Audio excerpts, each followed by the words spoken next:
자, 이제 화면 볼게요. 이거 두 가지 같이 한번 해볼 겁니다. 일단 뭐부터 해도 상관은 없어요. 어차피 삭제에는 날짜 기능이 있고 없고가 중요한 게 아니니까 그냥 삭제 먼저 해보도록 할까요? 그냥 modify 만들었던 거 else if 그대로 하나 복사해서 또 밑에다가 그대로 붙여넣기 해주고요.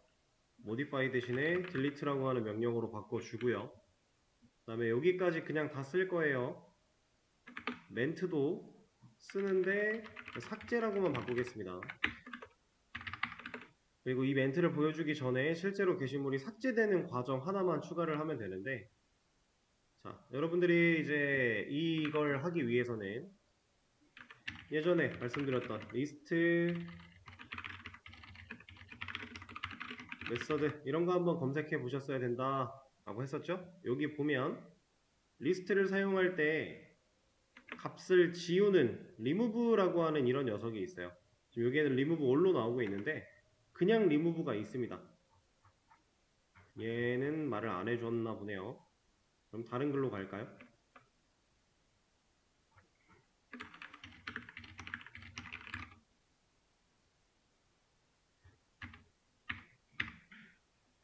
여기 보면은 삭제에 사용하는 remove라고 하는 메서드가 있습니다. 그리고 이 remove라는 메서드는 두 가지의 방식으로 사용할 수가 있는데, 첫 번째 방식은 remove라고 하는 메서드를 불러내는 이 시점에 인자로 내가 지우고자 하는 데이터의 인덱스 번호를 넣는 방식이 하나가 있고요. 그리고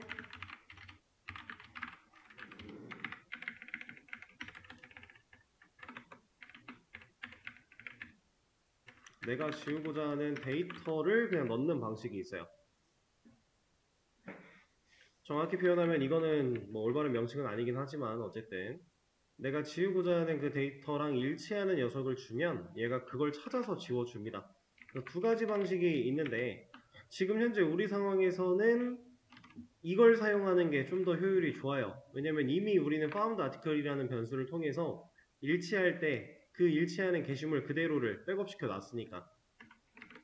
근데 만약에 인덱스 번호로 지우고 싶었다면 이 과정을 조금은 바꿀 필요가 있었습니다. 인덱스를 찾는 방식으로.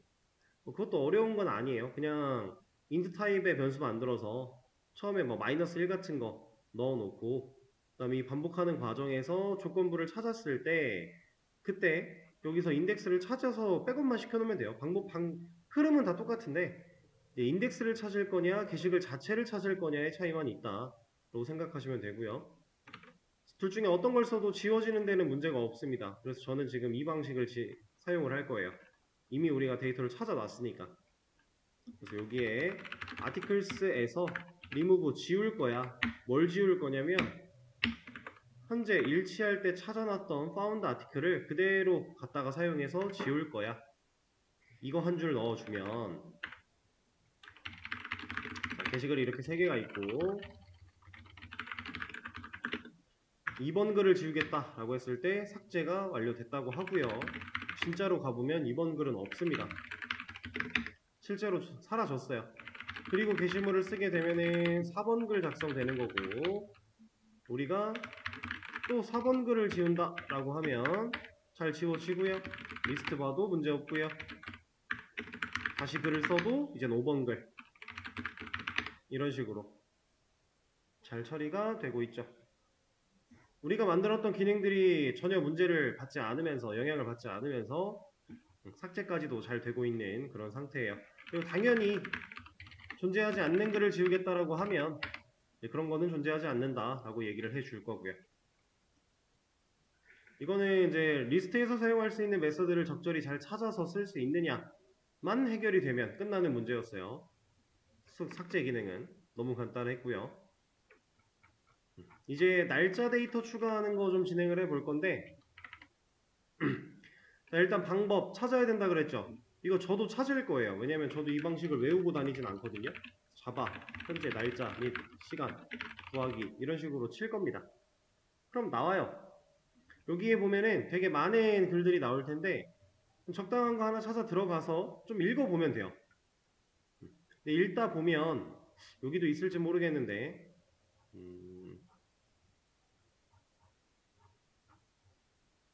여기서는 따로 언급이 안 된 것 같죠?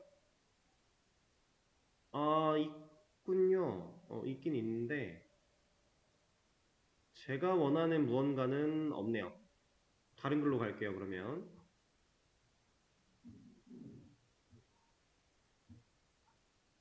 만약에 여기서도 없으면 제가 그냥 설명드리도록 하겠습니다.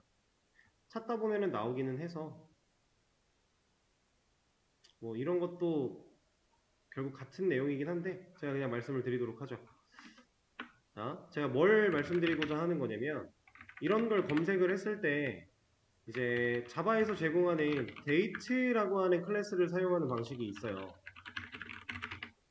그리고 local date time이라고 하는 클래스를 사용하는 방식, 이렇게 대표적으로 두 가지는 꼭 나올 겁니다. 다른 것들도 나오긴 하겠지만 근데 얘네들이 차이가 좀 있는 게 얘도 현재 날짜와 시간을 구할 수 있고 얘도 현재 날짜와 시간을 구할 수 있는 거는 팩트예요. 근데 문제는 JDK 1.7 버전까지는, 그러니까 1.7 버전 밑으로는 쭉 다 1.7을 포함해서 이 밑으로는 로컬 데이트 타임이라고 하는 클래스가 없어요. 그래서 내가 만약 사용하는 JDK의 자바의 버전이 이 1.7 밑에다 라고 하면은 무조건 데이트를 쓸 수밖에 없습니다. 근데 JDK 1.8 이상부터는 위로는 로컬 데이트 타임이라고 하는 클래스를 쓸 수가 있고요. 이거가 새로 생겨났기 때문에 데이트를 쓸 수 있긴 하지만 잘 안 써요. 그래서 우리는 지금 JDK 1.8 혹은 그 이상을 사용하고 있는 상황이니까 로컬 데이트 타임을 쓰는 방식을 적절하게 사용을 해주는 게 올바르다 라고 하는 겁니다. 이거는 이제 찾다 보면, 글을 좀 읽다 보면 충분히 찾을 수 있는 내용이고요. 저도 이거 가지고 처리를 할 겁니다. 그래서 여기에도 아마 로컬 데이트 타임이 나와 있을 텐데 그거 그냥 하나 가져가서 처리를 하도록 할게요. 이 코드를 좀 가져가죠. 로컬 데이트 타임으로 나와 있으니까 복사, 그리고 붙여넣기를 하긴 할 건데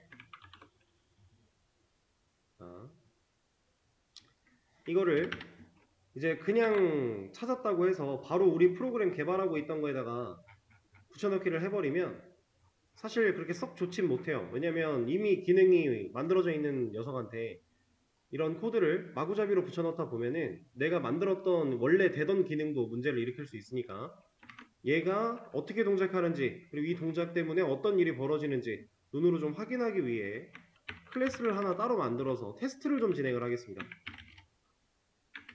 그리고 이 녀석은 실제로 나중에 클래스로 나눠 놓을 기능이기도 해요. 제가 이거를 util이라고 하는 클래스로 하나 만들도록 하고요. 아예 패키지도 util이라는 패키지로 옮기죠. 패키지까지 나눴어요. 이렇게.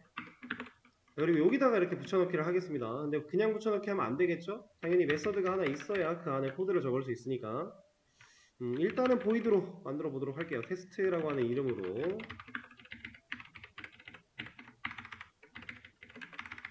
자, 그리고 지금 코드가 실행할 수 없는 상태인 이유는 당연히 이 녀석 지금 임포트가 안 되어 있으니까 컨트롤 시프트 알파벳 O를 눌러서 임포트 진행해 줄 거고, 그리고 이 테스트를 좀 편하게 하기 위해서 여기다가 메인 메서드를 잠깐만 좀 만들어 볼게요. 그리고 이거를 메인 메서드에서 실행하면 어떤 결과가 나오는지 좀 확인을 해 보겠습니다. 메인 메서드가 있어야만 F12를 눌렀을 때 실행할 수 있는 코드가 되기 때문에 자바 어플리케이션 실행해주면 이런 결과가 나온대요. 그러면 연, 월, 일, 시, 분, 초 잘 나오죠? 근데 이제 순서가 뒤에서부터 이렇게 가고 있으니까 저는 이거를 이렇게 좀 바꿔줄까요?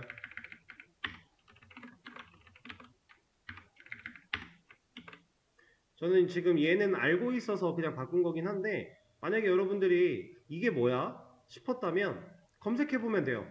뭐를? 데이트타임 포매터라고 하는 클래스가 가지고 있는 오브 패턴이라는 메서드겠죠, 이거. 근데 클래스한테 직접 호출하니까 스태틱 메서드겠구나 라고 하는 거, 그거 인식하고 이만큼 검색해보면 나올 겁니다. 실제로 이 시간과 날짜 데이터를 어떤 양식으로 보여줄지 우리가 결정하는 부분인데 이거에 따라서 모양이 이렇게 바뀌어요. 지금 이제 연월 일일이 순서가 바뀌었습니다. 그래서 그러면 얘가 정확히 뭐 하는 녀석인지 막 디테일하게 알아볼 필요는 없지만 대략적으로 봤을 때 로컬 데이트 타임이라는 클래스에다가 now라는 메서드, 스태틱 메서드를 호출하면 얘가 현재 시간과 날짜를 일단 가져오겠구나 라고 예상이 되고요. 그렇게 가져온 녀석을 포매터, 이 포매터라는 변수는 양식을 저장하는 변수예요. 그래서 양식을 저장해 놓고 이 현재 날짜와 시간에다가 이 양식을 적용한다라는 겁니다. 그러면 지금 이런 식으로 결과를 뽑아낼 수 있다라는 거니까 그러면 이 기능을 우리가 이제 적절하게 여기다 사용을 하면 될 거예요. 필요한 시기에. 근데 생각을 한번 해보죠. 이만큼이 한번 실행될 때 우리는 현재 날짜와 시간 데이터를 구할 수 있어요. 그럼 우리가 게시물을 작성하는 시점에 이만큼의 코드를 넣어야죠. 작성할 때 날짜 데이터를 저장을 해야 되니까. 근데 테스트용 데이터를 만들 때에도 얘를 그대로 또 갖다가 넣을 필요가 있겠네요. 그럼 똑같은 코드를 여러 군데에서 반복적으로 사용을 해야 돼요. 그럼 이 녀석은 이만큼의 로직을 메인 클래스에다가 기능이 필요한 곳에다가 직접 넣는 것보다 메서드로 만들어 놓고 호출해서 쓰는 게 훨씬 이득이겠네요. 그러니까 이 녀석의 구조를 좀 바꿀 거다라는 얘기고요. 자, 스태틱에 얘는 이제 리턴을 가지게끔 처리를 할 겁니다. 리턴은 그냥 스트링으로 리턴을 하도록 하고요. 왜냐면 이렇게 날짜 데이터 뽑아낸 이 녀석을 그대로 리턴을 하게 되면 애초에 얘가 스트링 타입이에요. 그게 어떻게 스트링 타입인지 궁금하시다면은 이것도 확인해 볼 수 있는 방법이 있겠죠? 타입을 검색해보는 메서드 같은 것도 자바에 존재하긴 하지만 그냥 이렇게만 봐도 사실 우리는 알 수 있잖아요. 이렇게 했을 때 스트링 타입의 변수에 들어가면 이건 스트링 타입이잖아요. 그죠? 그래서 내가 지금 넘겨주고자 하는 값은 이거니까 스트링 리턴을 하면 되겠구나 라는 얘기입니다. 보이드가 아니라 스트링 리턴을 할 거고 이름도 메인은 쓰면 안 되고요. 얘는 이런 식으로 날짜를 가져올 건데 문자로 가져올 거야 라고 해주고 인자로는 뭐 딱히 필요한 게 없겠네요. 그리고 이제 출력이 아니라 리턴을 통해 얘를 리턴할 수 있게끔. 그러면 우리가 어딘가에서 다른 곳에서 util 클래스한테 getDateSTR이라고 하는 메서드를 호출하겠다라고 하면 이 값을 주겠죠. 현재 날짜와 시간 데이터를 이렇게 양식에 맞춰서 우린 이제 이걸 갖다가 쓰기만 하면 돼요. 그리고 잘 생각을 해보시면 우리가 스태틱이라고 하는 걸 공부할 때 스태틱 메서드를 주로 사용하는 시기, 시점 이런 것들 말씀드렸었어요. 간단한 기능을 처리하는, 반복적으로 처리하는 이런 기능들을 유틸리티 도구로 모아서 메서드화 시켜놓고 반복적인 호출을 통해 좀 사용하는 그런 경우들을 말씀을 많이 드렸었죠. 지금 이게 딱 그런 경우라고 보시면 돼요. 그래서 util이라고 하는 클래스 만들어서 메서드 하나 생성했고 이 녀석을 게시글을 작성하는 이 시점에 뭐 입력을 받거나 할 필요는 없으니까 따로 여기다 쓸 필요는 없을 것 같고요. 그냥 객체를 만들어낼 때 여기다가 실제로 여기서 갖다주는 이 리턴 값인 이 결과를 저장만 해주면 되겠네요. 저장을 하려면 공간이 필요할 거고 공간이 필요하다는 건 변수가 필요하다는 거고 저는 애초에 변수를 2개를 좀 생성을 해주겠습니다. 얘는 작성일, 얘는 수정일 정도라고 생각을 하시면 될 것 같아요. 그리고 당연히 이 생성자에서 처리하는 매개 변수도 추가를 해줄 거고요.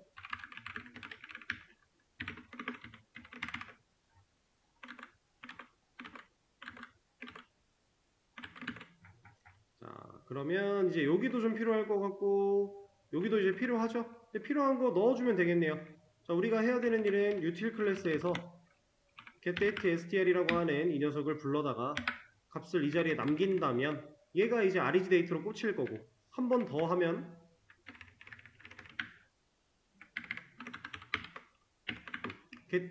한 번은 REG 데이트에 한 번은 업데이트 데이트에 꽂힐 거니까 처음에 최초의 글을 쓸 때는 작성일과 수정일 둘 다 동일하게 값을 잘 넣어줄 수 있겠네요. 그리고 여기도 마찬가지.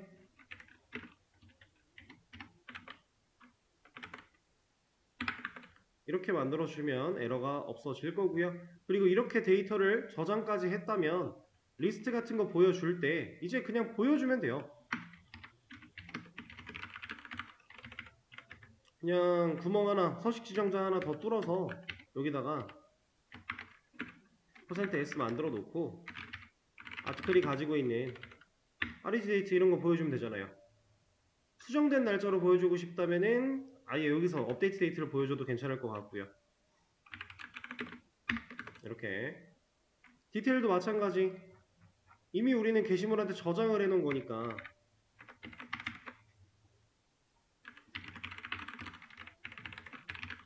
이런 거 보여주겠다라고 구멍 만들어 놓고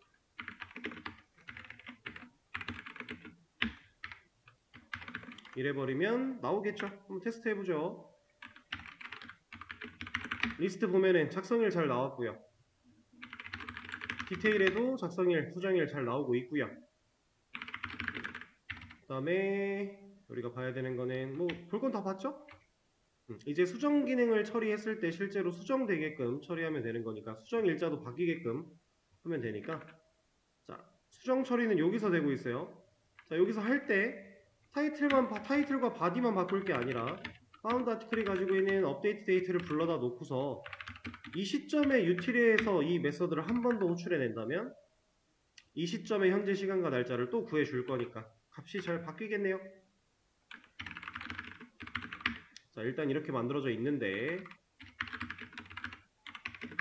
2번 글을 수정할 거야 라고 해서 수정을 해버리면 이제 수정일이 잘 바뀌었죠. 59초로.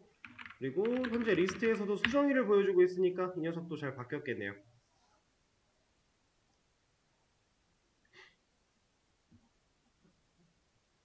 자, 이런 식으로 처리를 할 수가 있겠습니다. 날짜 데이터를 적용하는 방식 하나 해봤고요. 자, 이제 util이라고 하는 클래스를 이렇게 만들어서 이미 패키지랑 클래스를 추가했으니까 이제 아티클이라고 하는 클래스도 이렇게 두지 말고 제대로 한번 분리를 좀 시켜보도록 할게요. 자, 아티클 이렇게 안 만들 거고요.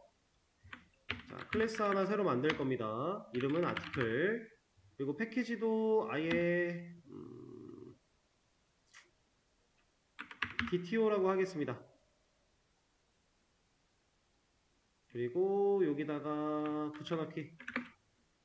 자, 근데 이렇게 해놓으면 임포트가 필요해서 임포트를 했는데도 뭐라고 해요? 왜 뭐라고 하냐면 이 변수들한테 퍼블릭이 안 달려 있어서 이제 저기 메인 클래스에선 얘네를 볼 수가 없어 라고 하기 때문이에요. 그래서 얘네들 전부 다 퍼블릭을 달아줘야 사용하는 게 문제가 없고요. 이렇게. 자, 그리고 여기에 지금 패키지를 DTO로 잡은 이유는 뭐냐면 여러분들 오늘 이거 수업 끝나면 검색 꼭 해보셔야 돼요. 이제 앞으로 이런 것도 좀 신경 쓰면서 개발을 할 건데 자, 우리가 만들고 있는 이 프로그램은 결국 자바로 만들고 있는 간단한 프로그램인데 우리가 자바 가지고 웹 개발을 보통 합니다. 근데 웹 개발은요 가장 많이 사용하는 방식 중에 하나가 MVC라고 하는 게 있어요. MVC 패턴을 준수한다. 준수해서 만드는 경우가 많다. 이제 여기서 말하는 패턴이라는 거는 이제 프로그래밍 기법 중에 디자인 패턴이라고 하는 그런 명칭이 좀 있는데 간단하게 얘기하면 이런 겁니다. 우리가 웹 개발이라는 걸 할 때 A라는 사람, B라는 사람, C라는 사람, D라는 사람 4명이 웹 개발을 한다고 해볼게요. 각각. 근데 얘가 만든 웹이나 얘가 만든 웹이나 얘가 만든 웹이나 얘가 만든 웹이나 어차피 웹은 거기서 거기에요. 그러면 얘가 반복적으로 웹을 얘네들이 만들어 나가는 과정 속에 코드를 이렇게 구성하면 이런 식으로 코드를 나눠서 구성을 하면 좀 효율이 좋네? 이거 괜찮네? 라고 하는 것들을 스스로 터득한 거예요. 옛날 사람들이. 그래서 이 사람들이 머리를 맞대고 이제 한 곳으로 모입니다. 그래서 서로가 느꼈던 바를 공유를 해요. 그렇게 해서 야, 이런 모양으로 웹을 만들어내면 이런 구조를 가지고서 클래스들을 만들고 관리를 하면 코드를 좀 짜고 유지보수하는데 편해. 라고 하는 것들을 머리를 맞대서 만들어낸 게 디자인 패턴이에요. 그러니까 쉽게 얘기하면 코드 구조라고 보시면 됩니다. 코드 구성. 그 디자인 패턴 중에서 우리는 MVC 패턴이라고 하는 녀석을 웹 개발에 정말 많이 사용을 하는데, 우리가 이 MVC 패턴을 완벽하게 지금 우리 프로그램에 적용을 할 수는 없어요. 왜냐면 이 MVC가 모델, 뷰, 컨트롤러라고 하는 개념인데, 이거를 지금 현재 상태에서 우리는 모델과 뷰가 없어서 정확하게 MVC를 다 구현을 할 수는 없습니다. 모델은 반만 흉내가 가능하고 뷰도 콘솔로 대체하고 있는 상황이에요. 근데 어쨌든 흉내는 내볼 거예요. 이게 이제 자바로 뭔가를 개발할 때 되게 중요한 방식 중에 하나라서, 얘를 따라간다라고 하면은 이런 아티클 같은 우리 사용자 정의 객체, 지금 게시물이나 이런 데이터를 다루기 위해 쓰는 이런 클래스들은 데이터 트랜스폼 오브젝트라고 해서 DTO라고 칭합니다, 보통. 그리고 이거랑 유사한 의미로 VO라고 칭하기도 하고요. 그래서 지금 아티클이라고 하는 클래스를 DTO라는 패키지로 구성을 한 거예요. 얘는 MVC 패턴을 검색해 보시면 좀 더 자세한 내용들을 접할 수 있으니까 한번 오늘 수업 끝나면 꼭 찾아보시고, 그리고 사실 이렇게 클래스가 분리가 되면 이제 우리는 캡슐화를 좀 배워볼 수 있어요. 이제부터는 캡슐화도 배워서 실행을 같이 할 거예요. 그런 것들을 할 수가 있다. 일단은 이렇게만 만들어 놓고, 삭제 기능 플러스 날짜 처리하는 기능까지 만드는 걸로 일단 오늘 진도는 마무리를 할 겁니다. 그래서 내일 수업 때는 이렇게 빼놨으니까 캡슐화도 진행을 할 거고요.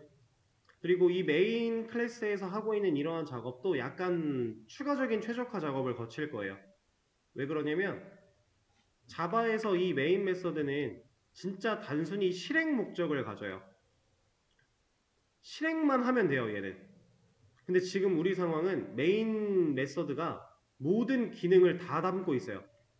이 안에 시작이라는 명령, 시작부터 해서 반복문을 통해 이 안에 기능 처리돼야 되는 로직이 전부 다 들어있어요. 메인 메서드가. 이거는 되게 안 좋은 방식입니다. 이 메인 메서드한테는 너무 과부하예요. 그래서 이 녀석은 정말 딸깍 실행, 우리가 프로그램 실행할 때 엔터키로 실행하듯이 그런 역할만 할 수 있게끔 바꿀 거고요. 그럼 이 안에 들어있는 기능적인 부분들은 당연히 다른 클래스, 다른 메서드로 넘어가야겠죠. 그래서 이런 과정을 통해 이제 추가적인 리팩토링, 최적화 과정을 또 처리를 할 겁니다. 그리고 캡슐화도 진행을 할 거고, 이런 거 진행할 거고, 뭐 시간이 더 된다면은 추가적인 기능도 더 만들어 보도록 할 거예요. 그러면 오늘 수업은 여기서 마무리를 하도록 하고요.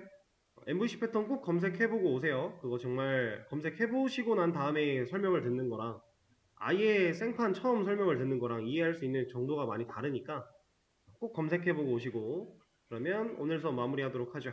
고생하셨습니다.